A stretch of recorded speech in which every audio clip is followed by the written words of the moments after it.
expect the U.S. administration to respect Canadian sovereignty. I'm always clear in my conversation with President Trump to that effect, and then move on to what we can do together. வணக்கம் நேயர்களே, மீண்டும் மற்றொரு நிகழ்ச்சியில் சந்திக்கின்றோம். இன்றைய நிகழ்ச்சியில் மாக்காணி ட்ரம்புக்கு எதிராக எடுக்கும் நடவடிக்கைகள் கனடாவின் பொருளாதாரத்தை பாதிக்குமா என்ற தலைப்பில் நாங்கள் பல விடயங்களை இன்றைய நிகழ்ச்சியில் பேச இருக்கின்றோம். என்னுடன் சக ரியல்டர் முரளி மகா இணைந்திருக்கின்றார். அவரை சந்திக்கின்றோம். வணக்கம் முரளி. வணக்கம் ராம். ஆமாம், மாக்காணி பல நடவடிக்கைகளை எடுக்கின்றார். அது மட்டுமல்லாமல் இதுவரை திரைமறைவில் பேசப்பட்ட விடயங்கள் இப்பொழுது வெளியுலகுக்கு அமெரிக்காவோடு தோளோடு தோள் நின்று நட்புறவு பாராட்டிய நாடுகள் தொடர்ந்து ஒரு எதிர்ப்பலையை உருவாக்கக்கூடிய வகையில் நகர்ந்து கொண்டிருக்கின்றனவா என்ற கேள்வியை பொதுமக்கள் மத்தியில் ஏற்படுத்தி இருக்கின்றது. இது அமெரிக்காவுக்கு எதிராக அனைத்து நாடுகளும் கிளர்ந்தெழ வேண்டும் என்ற ஒரு கோஷத்தை முன்வைத்திருப்பதோடு பல்வேறு நகர்வுகளும் அமெரிக்காவுக்கு எதிராக மேற்கொள்ளப்படுகின்றன. குறிப்பாக கனடாவில் இருந்து பேசுகின்ற நாங்கள் கனேடியர்களாக இந்த நடவடிக்கைக்கு மாக்காணிக்கு உறுதுணையாக இருக்கக்கூடிய கருத்துக்களையே நாங்கள் உட்பட பலரும் தெரிவித்து வருகின்றோம். ஆனால் ஒரு இயல்பு நிலை என்று பார்க்கின்ற பொழுது, யதார்த்த நிலையை பார்க்கின்ற பொழுது அமெரிக்காவோடு கனடா போன்ற நாடுகள், கட்டமைப்புகளை இன்னும் சீர் செய்யாத நாடுகள் ஒன்றிணைந்து செயற்பட்டால் அதை எதிர்த்து நிற்கக்கூடிய பலம் என்பது இருக்கும்.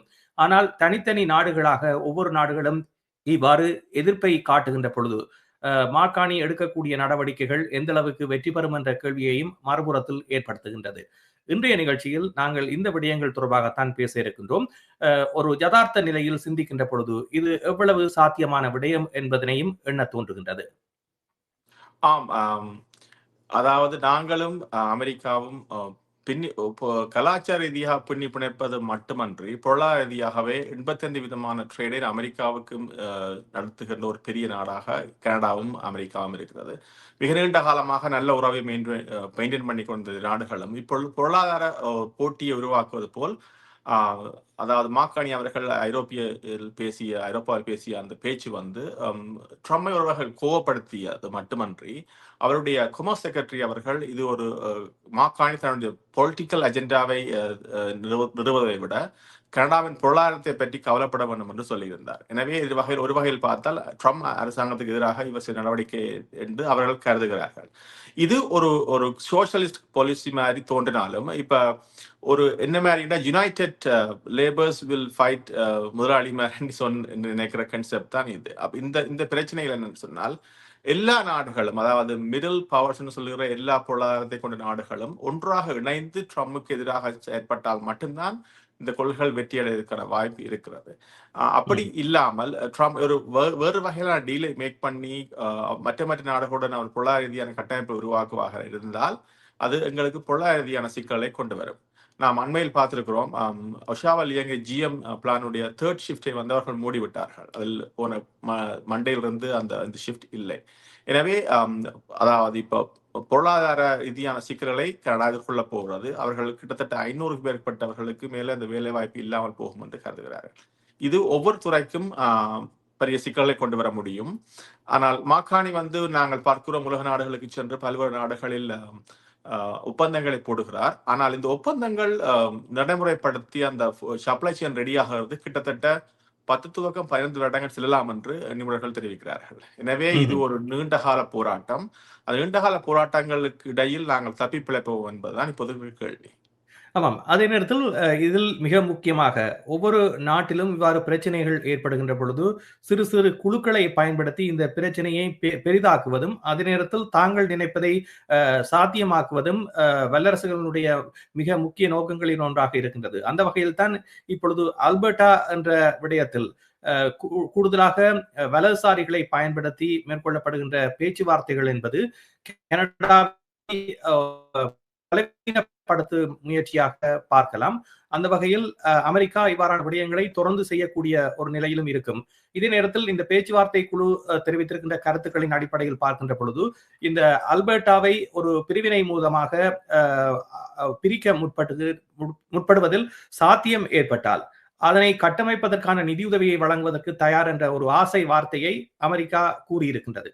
இது நிச்சயமாக ஏற்கனவே இவ்வாறான ஒரு விடுதலை வேண்டும், தங்களுக்கு தங்களுடைய மாகாணத்தை சிறப்பானதாக பயன்படுத்துவதற்கும் அதே நேரத்தில் அதில் இருப்பவர்கள் பயன்பெறுவதற்கும் விருப்பமுடையவர்கள் இவ்வாறு தொடர்ந்து கருத்து கணிப்புகளை நடத்தி வருகின்ற நிலையில் இவ்வாறான ஒரு விடயம் என்பது அவர்களுக்கு ஒரு தீனியாக அமைந்திருப்பது மிக முக்கியமான ஒரு வரப்பிரசாதமாக பார்க்கலாம். அந்த வகையில் அமெரிக்கா இந்த விடயத்தை கூடுதலாக இன்னும் மெருகூட்டும் வகையில் பல்வேறு பேச்சுவார்த்தைகளை மேற்கொள்ள எத்தனிக்கின்றது. இதில் ட்ரம்பினுடைய பின்னணி செயற்பாடுகளும் அதிகமாக இருப்பதை காணக்கூடியதாக இருக்கின்றது. கனடாவுக்கு ஒரு மேலும் ஒரு தலையாக இருக்கக்கூடிய இது கனேடியர்களை பயன்படுத்தியே இவ்வாறு கனடாவுக்குள் ஊடுருவ முனைவது என்பது மிக முக்கியமான விடயம். நாங்கள் ஆரம்ப நிகழ்ச்சிகளில் பேசியிருந்தோம். குறிப்பாக கனடாவை ஒரு தனி மாநிலமாக அமெரிக்கா ஏற்றுக்கொள்வது என்பது எந்த அளவுக்கு சாத்தியமானது என்ற ஒரு கேள்வியை கேட்டாலும் கூட ட்ரம்ப் அடைய நினைப்பது ஒரு சிறு துளியாக வேணும். இதன் மூலமாக சாத்தியப்படக்கூடிய வாய்ப்புகள் இருக்கின்றன. அதற்கு ஒரு உதாரணமாகத்தான் இப்பொழுது பேசுபொருளாக இருக்கக்கூடிய இந்த அல்பர்டாவினுடைய விவகாரத்தையும் பார்க்கலாம். ஆமாம், அது மட்டுமின்றி அவர்கள் சந்தித்தது ட்ரம்புடைய மிக க்ளோசஸ்ட் எல்லையாக இருக்கின்ற பென்சன் நினைக்கிறேன், அவரான் அவருடைய கமர்ஸ் செக்ரட்டரி, அவர் அங்கே போய் சந்தித்திருக்கிறார்கள். அவர்கள் $500 பில்லியன் ப்ளீ பண்ணியிருக்கிறார்கள். இந்த அமைப்பை பற்றி அவர்கள் அமைப்பினுடைய தலைவரை கேட்ட பொழுது இல்லை நாங்கள் அது ஃபீஸபிலிட்டி எவ்வளவு ஸ்டடி பண்ணத்தான் நாங்கள் அங்கே போகிறோம் என்று சும்மா ஒரு கதை சொல்லியிருந்தார். அதைத்தான் பியப்பொலிவர் அவர்களும் அண்மையில் கன்சர்வேட்டிவ் பார்ட்டியுடைய அந்த ஸ்பீச்சில் மிக முக்கியமாக சொல்லிவிட்ட விடயம் என்னவென்றால், லிபரல் கட்சிகள் வருகிற பொழுதுதான் கியூபெக்கோ அல்லது அல்பர்டாவோ தாங்கள் பிரிவினைவாதத்தை கோருகின்றன, அவர்கள் நாட் இனஃப் ஃபோர்ஸை பாவித்து அவர்களை அடக்குவதில்லை என்ற மாதிரி சொல்லியிருந்தார். அவர் லிபரலுடைய ஓப்பன் பாலிசி தான் இதுக்கு சாத்தியப்படுகிறது என்று அவர்களுடைய கன்சர்வேட்டிவ் ஐடியாலஜியை கருத்திருந்தார். எனவே அமெரிக்கா எங்களுக்கு இப்படிப்பட்ட அதாவது எங்களுடைய மாகாணி அவர்கள் அமெரிக்காவுக்கு ட்ரம்புக்கு எதிராக போகிற பொழுது இப்படிப்பட்ட நடவடிக்கைகளை கட்டாயம் மேற்கொள்வார்கள். அவர்கள் உளவமைப்புகள் நிச்சயமாக செய்யும். அது ஒரு இயல்பான விடயம் தான். அதாவது கனடா பிரத்யேகமாக அவர் ட்ரம்புக்கு ஒரு ப்ளோவை கொடுத்து விட்டது உலக நாடுகள் மத்தியில்.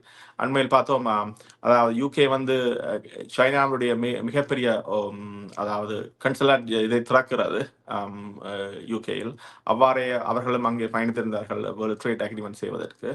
இந்தியா ஐரோப்பிய யூனியனுக்கான ஒரு ஒப்பந்தம் ஒன்றை மேற்கொண்டிருக்கிறது. ஸோ அப்படிப்பட்ட பல்வேறு நாடுகளும் தங்களை சிறப்படுத்த முயற்சிக்கிறார்கள். இந்த சிறப்படுத்தலை தான் அவர் ட்ரம்ப் விரும்பவில்லை. எனவே அது தனக்கு சார்பாக மாற்றிக்கொள்ள நினைத்தார். அதுக்கு எதிராக கனடா ஓப்பனாக சொல்லுகிறது சில வேளைகளில் எங்களுக்கு பாதிப்பு ஏற்படுத்தக்கூடும். ஷோர்ட் டேர்மில் எங்களுக்கு இந்த எஃபெக்ட் தெரிய போகிறதோ போன்றது எனக்கு தோன்றுகிறது. என்றால் லம்பரோ அல்லது மேனுஃபேக்சரிங் செக்டர்ஸோ உடனடியாக நாங்கள் டக்கண்டு ஏற்றுமதி செய்ய முடியாது வேறு நாடுகளுக்கு. எனவே வேலை வாய்ப்புகள் குறையறதுக்கான வாய்ப்புகள் இருக்கின்றன. அவ்வாறு இமிகிரேஷன்ஸ்லையும் இவர்கள் கடுமையான ரெஸ்ட்ரிக்ஷனை கொண்டு வருகிறார்கள் லிபரல் பார்ட்டி. சில வேலை வாய்ப்புகளுக்கு டெம்பரரி ஒர்க்கர்ஸை தூக்கினால் சில வேளைகளில் அந்த அக்ரிகல்ச்சர் செக்டர் போன்ற செக்டர்கள் பாதிக்கப்படையும் என்றும் அண்மையில் ஒரு கருத்து தெரிவித்தார்கள் என்றுதான் நினைக்கிறேன். நிச்சயமாக அதில் இந்த குடிவரவாளர்கள் பற்றி குறிப்பிட்டீர்கள். அதாவது டெம்பரரி விசாவில் வந்திருப்பவர்கள் பலர் இன்னும் விசா காலவாதி ஆகி இருக்கின்ற நிலையில் அவர்கள் நாடு திரும்பாமல் இருக்கின்றது என்பது ஒரு பாரிய தொகையாக இருக்கின்றது. அவர்களுக்கு என்ன நடக்கப் போகின்றது என்ற ஒரு கேள்வி இருக்கின்றது. ஏனென்றால் அவர்கள் இலகுவாக கனடா என்றால் இவ்வாறான விசாக்களில் வந்துவிட்டால் நிரந்தர வதிவிடுரிமையை பெற்றுவிடலாம் என்று நினைத்தார்கள். ஆனால் இப்பொழுது வழங்கப்படுகின்ற கோட்டாவுக்கும் இதற்கும் இடையில் ஒரு பாரிய வேறுபாடு என்பது காணப்படுகிறது.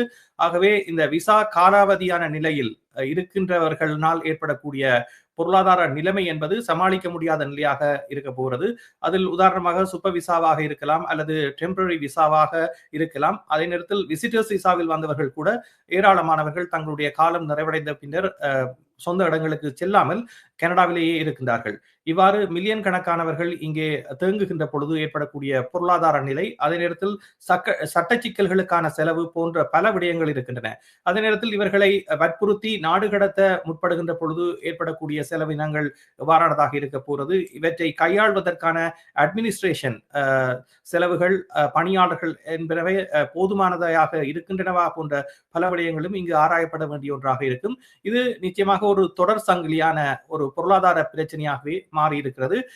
இதுவரை காலமும் ஒரு சுமூகமான நிலையில் பொருளாதாரம் சென்று கொண்டிருந்த காரணத்தினால் இவ்வாறான விடயங்கள் பற்றி சிந்திக்காத அரசு இப்பொழுது பல்வேறு இடங்களிலும் கட்டுப்பாடுகளை மேற்கொள்ள வேண்டிய ஒரு நிலையில் பார்க்கின்ற பொழுது எவ்வளவு ஒரு பிரச்சனை இருக்கின்றது என்பதனை அரசினால் ஊகிக்க முடிகிறது. அதற்கான செயற்பாடுகளை செய்வதற்கான காலம் என்பது போதுமானதாக இல்லை. நிச்சயமாக பார்ப்போம் என்ன செய்ய போறார்கள் என்று. என்னவென்றால் இவர்கள் கடைசி நேரத்தில் வண்டியை தள்ளுகிறார்கள் போர் தோன்றுகிறது. எனவே இந்த அளவில் ஒரு பக்கத்தின் மாக்காணியோட ஸ்பீச்சை மட்டும் நாங்கள் பிரைஸ் பண்ணி கொண்டிருக்காமல் என்னுடைய மறுபுறத்தை நாங்கள் ஆய்ந்து பார்க்க வேண்டிய தேவை இருக்கிறது. எனவே பார்ப்போம் என்ன நடக்கிறது என்று. ஆமாம், இப்போது இது கனடா ஒரு சுயாதீனத்தன்மை மிக்க நாடாக செல்வதற்கான ஒரு பயணத்தின் ஆரம்ப புள்ளியில் இருக்கின்றோம். இந்த பயணம் என்பது எவ்வாறான வெற்றிகளை கொண்டு வரும் என்பதில் கூடுதலாக கனடாவோடு சேர்ந்து இயங்கக்கூடிய நாடுகள், குறிப்பாக அமெரிக்காவை எதிர்த்து ஓரணியில் திரண்டு இந்த விடயங்களை சாதிக்க ஒவ்வொரு நாடும் எவ்வாறான ஒத்துழைப்புகளை வழங்கப் போகின்றது என்பது மிக முக்கியமான கேள்வியாக இருக்கிறது. ஆமாம்.